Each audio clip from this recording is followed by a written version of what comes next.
97.3 ESPN presents The Sports Bash with Mike Gill. It's time for Football at 4 with 97.3 ESPN.com's Andrew Dicecco. Powered by the Inside the Birds podcast. We recognize the ability of the roster that's put together right now. And I think we have the ability to do something really special with this group, but it's going to take a lot of hard work. Now, live from inside the Matt Black Kia Studios, it's Football at 4. Football at 4, powered by the Inside the Birds podcast and brought to you by PlaySugarHouse.com. Sign up now. They'll match your first deposit up to $250. Must be 21 or older. Gambling problem, call 1-800-GAMBLER. The new Inside the Birds podcast dropped this morning at 6 a.m. The guys went over that Eagles loss. We will do the same with Andrew Dicecco at A Dicecco NFL from 97.3 ESPN.com. He joins us now on the Boardwalk Honda hotline. An ugly game yesterday. A lot of blame to go around. Andrew, where ultimately, in your opinion, was this game lost? Was this a game plan problem, a coaching problem, a personnel problem? When you look back at that game, what is the overall reasoning that you say the Eagles lost that game because? Well, it was a pillar to post deal, Mike. It was one of those things where everyone was at fault. There wasn't, outside of Miles Sanders, there wasn't really anybody. I guess you could also say Rudy Ford. There wasn't any player or position group that really came to play yesterday in a game that was essentially a must-win. And I said in the show last week, if the Eagles came into, yesterday the same way that they approached the Dallas game, they were going to lose. They faced a buzzsaw of a team that was coming off 2 inspired performances. They had a lot of momentum. Joe Judge has them trending in the right direction, and they continue to make the same mistakes. And you've got to see 2 divisional foes that are trending in opposite directions. You look at the offensive ineptitude from yesterday's game, the third down conversions, they're 0 for 9. How do you kind of quantify what the offense looks like? Is this, Doug Pederson, poor play calling, poor game plan? Is this Carson Wentz, having some problems? Is this the offensive line having issues? Is there something that kind of stands out on why the offense is having such problems? I mean, Wentz, under 55% yesterday, under 6 yards an attempt. Is that him? Is that Pederson, a combination? Why is the offense in such disarray right now? Well, if it was one area to put your finger on, I mean, it would make it a lot more feasible to correct it, in time to make a deep run here. But there's just so many problems here. You mentioned the offensive line. There was a lot of interior pressure from the Giants. The Giants have a big defensive front there. And, you have Sua Opeta and you have Matt Pryor playing guard. That's not ideal. Jason Kelsey did not have one of his better games. And when you have pressure up the middle, that gets the quarterback off his spot. And Carson the Eagles didn't do a good enough job getting Carson outside the pocket, which is where he looks his most comfortable. Carson also wasn't seeing the field particularly well, but he was far from the reason why they lost. He didn't do anything to win the game, but he certainly didn't do anything to lose the game. The play calling was abysmal. Again, a lot of head scratching play calls from Doug Pederson. He really has yet to put together a full game. And there's been continuously head scratching plays as far as going for 2-point conversions. And, they were 0 for 9 on third down. Some of them were third and shorts.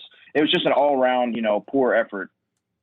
Yeah, I definitely lean towards Doug Pederson in this one. Not that the other ones are not a factor, because trust me, I understand that Carson Wentz was pathetic and there was a lot involved. But when I look at Doug Pederson, I see a quarterback that is struggling. And it took until 7 minutes and 16 seconds left in the third quarter for the Eagles to get their quarterback outside of the pocket on back-to-back plays, which results in 40 yards of offense. Like, why does it take that long? And on top of that, I see Jason Garrett game plan for a weakness in the Eagles defense when it comes to Daniel Jones running the ball.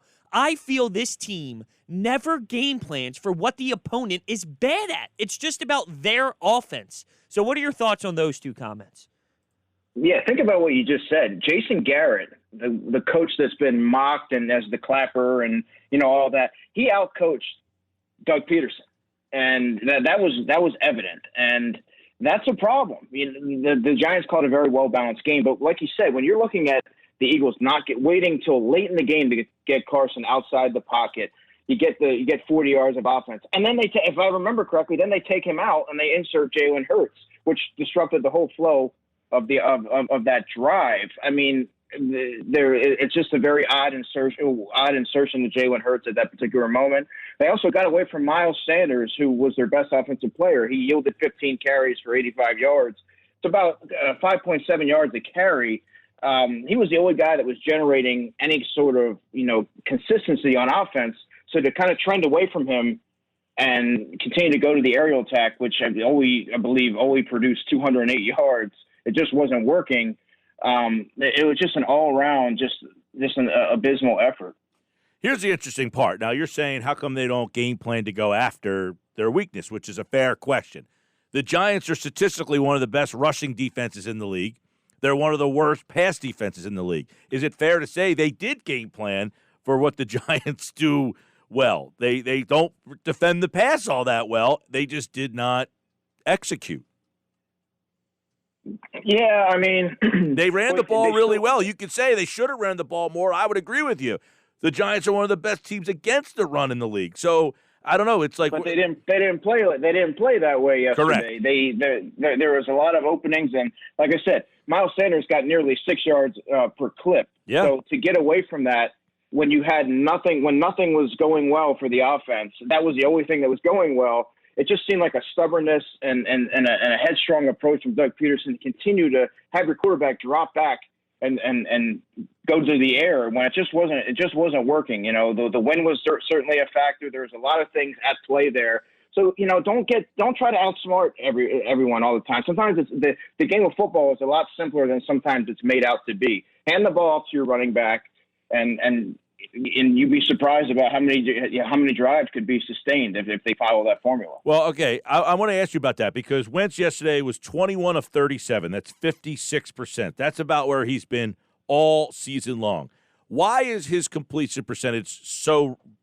I mean, in NFL terms, 56% is benchable. I mean, that's not you can't play a guy completing 56%. Is that Carson Wentz? Is that bad play calling? Why is he at 56%? I think it's a combination of, he's not setting his feet. He's falling away from throws. He's indecisive in his reads. He's not seeing the field completely well. Like I said, a lot of that has to do with the offensive line play and he's rushed, but it also has to do with him making poor decisions with the football. It becomes the perfect storm. And, that's why the Eagles sit where they are. I mean, yes, they are granted atop the NFC East, but I mean that's why they're running into these problems. So I guess the follow-up to that would be there's plays there. If he's completing these plays and he's at 56, let's say he completes some of these and he's at 64, which is not great, but it's league average. Is the offense better? Does the offense work better if he simply makes some routine plays? Oh, yes. I mean, we talked about this, over the past few weeks. There's plays to be made. John Hightower down the field. There's guys open in the middle of the field or down the seam. Dallas Goedert got open a couple of times and Wentz sailed the football, and he's had some problems firing the ball a little bit high. And then there's also plays where I feel like the Eagles need to do a better job of getting him outside the pocket and where he's at his best, get him on the move. And they don't necessarily work to his strength. So it just becomes a perfect storm of just inefficient play. Yeah, the problem is there's so many factors on what is happening right now. It's hard to really get a grasp on it because there's so many. But I do want to get your thoughts on that 4th and 10 play where they went with Jalen Reagor. Now, after the game, Doug Pederson did mention, hey, part of that is my quarterback going that way. But I just want to get your overall thoughts on, you have Jalen Reagor one-on-one with their best cornerback with the game on the line. That just seems so ridiculous to even go down that road. Yeah, you're right. James Bradbury has been pretty much a lockdown corner all season. He's been as advertised when the Giants brought him in from Carolina. You don't go to your 5'11" wide receiver who had no separation, by the way, on the play in a pivotal game, in a pivotal part of the game. I'll go over the middle for Greg Ward, who seems to find the soft spots in the zone. The play before that, get Miles Sanders going, and maybe you have a 4th and short, and you can do some of these different things. Throw a screen pass, go to Greg Ward and do a little dump off. Go to Dallas Goedert down the middle seam. to go to take a deep shot to Jalen Reagor, who was blanketed by James Bradbury. That's probably the last play that I would call in that situation. Even Travis Fulgham, who we haven't even mentioned, move him around. There was opportunities to get him the football, and they never did. He finished with 1 catch for 8 yards. Do you think that – okay, so Doug was asked about the play today specifically. Do you think Doug called the play to go after Bradbury, or was he saying, I didn't call that play, but that's where the quarterback ended up going? And if that's the case, how do you kind of read that? Because his answer today was, we knew where Bradbury was. We thought he might go to Fulgham, but he didn't. Like, essentially, that's what he said. He said, we thought he might go to Fulgham. It's almost like him saying, of course I didn't call a play for him to go at their best player. Right. But the quarterback kind of – so, I don't know. I mean, that's a hard one to – like, who am I placing blame on there? The coach for calling a play and giving Carson the option to go there? Is he supposed to say, here's the play, oh, and I want you to throw it to Fulgham? Yeah, I mean, even watching the live broadcast, I thought he was going to Fulgham or Ward. I think that was I have a hard time thinking that Doug dialed that up and that was the design. I think that it was more so Carson wanting to, uncork a deep ball that they didn't get the vertical dimension going yesterday, and I think he wanted to give Jalen Reagor a shot. He's their speed guy, and kind of go for the home run there. I think that was more of Carson, an example of him playing hero ball and wanting to take that deep shot. Right. Because Pederson doesn't like to throw his guys under the bus all that much, but that answer was about as close as he could go without saying, of course I didn't want to call that play. But the way he answered that question, the one today, yesterday he kind of danced around it too, but today he says, well, we thought going in that he might go to Travis and a little bit, and he was there, but we moved Travis around. I'm guessing a little bit here on that particular play. And then he says, I do know Carson would probably want to have that throw back. It almost sounds like I think Carson threw the ball to a spot that we weren't comfortable with. And, I feel like that's happening a lot like that. And, again, it feels like we keep saying the play calling's not good, which I don't love the play calling all that much. But I think a lot of it is the routine plays are not being made, and it's putting them in such tough positions all the time. So the offense looks so clunky that if you complete that pass over the middle to Goddard, that open pass that you miss a little bit, now you're moving the sticks. Now you're in a rhythm a little bit more instead of constantly being behind the sticks all the time. Yeah, I agree completely. And to finish off what we were talking about on that deep shot, that's a low percentage throw. Take what the defense is giving you. It doesn't need to be a 4th and 10 situation. Take the plays before that. Take the dump offs. Look for the screens. Look for Goddard over the middle. Look for Greg Ward. Make it a manageable down and distance instead of having to uncork a low percentage pass. I do agree with you, Mike, 100%. Sometimes he tries to do too much instead of make it a little bit more complex than it needs to be instead of taking the plays that the defense is giving you. The way I saw this, though, I felt like this game was lost in the preparation. When it comes to, I know COVID-19 played a big role in the preparation off the bye week because they weren't allowed to actually have in-person meetings. They had to do everything via Zoom. But if I had to nail this down on something, it was a game plan issue because when you talk about double-digit penalties, 0 for 9 on third downs, hell, even the special teams when it comes to fielding punts, that was atrocious. Talk about Malik Jackson going off sides on 3rd and 8, which made it 3rd and 3. Then they ended up scoring a touchdown. All of that, everything added together to me. It just seemed like that was a lack of preparation from the jump when you go through all of the issues that we witnessed. Yeah, you're coming off a bye week nearing full strength, and to deliver one of the most dormant performances of the season is really unacceptable. The Eagles entered that game, well rested, but they also met a team in the Giants that were trending in another direction. They were coming off 2 inspired performances. They felt that they should have beat the Eagles probably. They came, within one egregious drop of sinking the Eagles 3 weeks ago. So they came in there, ready to, with something to prove. And they came and they stuck it to them from the first drive, from that 34-yard touchdown run from Daniel Jones. And Doug Pederson was thoroughly outcoached and they were outplayed from top to bottom. The Eagles may have had more talent, but the Giants were the better coached team. We're talking with Andrew Dicecco, Football at 4, powered by the Inside the Birds podcast. There's a lot of other stuff here that just between the coach and the quarterback that we should get into here. Let's ask about Fulgham. How come he has been a big part of the offense and he was not able to really get going yesterday? I think part of that was get him on the move him around. He is one of the receivers that can play all the positions. So move him around instead of leaving him in one spot. You make him a part of the game plan. I thought they should have given him the football early. I'm not buying that Alshon Jeffrey cut into his time, cut into his snaps. Alshon Jeffrey played 18 snaps. Fulgham was led the team and led the receivers in snaps. I believe he was right up there with Jalen Reagor. So I'm not buying that. I just think it was more of the way the teams are playing him, and also the Eagles' lack of creativity in finding different ways to get him the football. It was just, it's malpractice to not give the football to your two best players, in Travis Fulgham and Miles Sanders, and that kind of speaks to the problem here. We haven't got to Schwartz of the defense yet. I mean, what did you think of the game plan they had with Daniel Jones and that Giants offense? Well, the Eagles defense continues to struggle with misdirection. Now, I'd be remiss if I failed to mention the defensive line that the Eagles have a lot of money invested in. That's what the defense is predicated on, getting pressure with your front four. They failed to do that, and Daniel Jones had time to sit in the pocket and make plays, and they were able to gash him on these run plays. They were very ineffective, and the linebackers, we talked about T.J. Edwards and Alex Singleton being the best that the Eagles had to offer. Well, we got to see them in an extended period, extended play, and you kind of see what you have there. They are, like I was saying, they are backup players that are forced into a larger role, and that's certainly not ideal. That's the best that they have to offer, but they could not get off blocks. T.J. Edwards looked lost in coverage.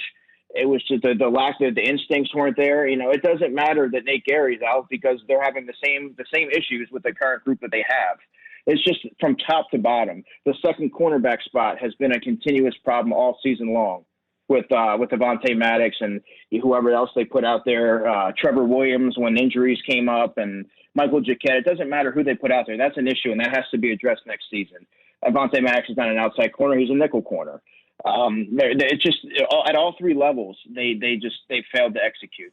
What do you think of Darius Slay? Because late he got beat pretty good by Darius Slayton, and then earlier in the game it sort of looked like he slipped a little bit, but he did allow a pretty good chunk as well. I know that's only two that stand out, but that late one was a dagger.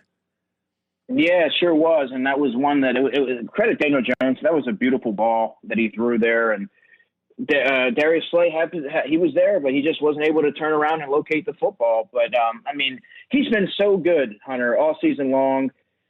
Outside of a blemish or two, it's kind of hard to put a spotlight on him. Definitely. He certainly needs to be held accountable just like everybody else. But I thought that he had a relatively strong game as he has all season long. But that's certainly a play that was a dagger, that 40-yarder there. I think something you just said, though, stands out. Slay's has good coverage. Their quarterback makes a great throw. That was a great throw. It really was. And I'm not asking Wentz to make the deep throw every single time, maybe once in a blue moon. Can't remember, one where there's a guy, the one to Hightower, but it's just like when he gets that snap and he looks and just lets it go, the ball comes out of his hand so hideous. It's just like this, and you have no confidence that it's landing anywhere. Forget giving the receiver a chance, that it's landing anywhere near the vicinity of the receiver.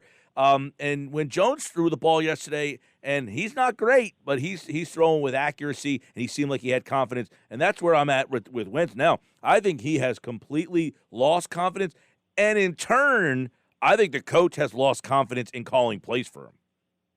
Yeah, you look at Wentz's body language, and you can tell that he's kind of lost confidence in his mechanics. It's hard to say that you can lose confidence in the pieces around him because that's the Eagles' offense at full strength. Give or take. There's no Isaac Seumalo, granted, but those are the weapons that he had in training camp.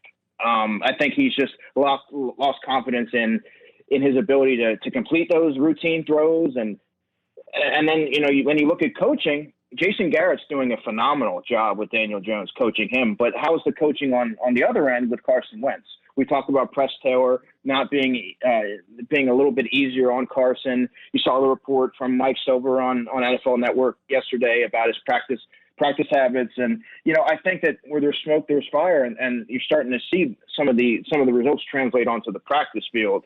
You have to wonder how hard he's being coached. And the one thing that stands out to me, too, though, is why I have an issue with losing faith in Wentz and the conversation that Gil just brought up with, losing play calling positivity as well. When you're Doug Pederson, you want to feel confident in your play calls. Carson Wentz is doing things well, but they're not utilizing that part of his game, like rolling out of the pocket. The fact that didn't happen till halfway through the third quarter, and you saw 40 yards involved in those two plays, and you just don't do it again. That's where my frustration boils with Doug Pederson more than most, I guess.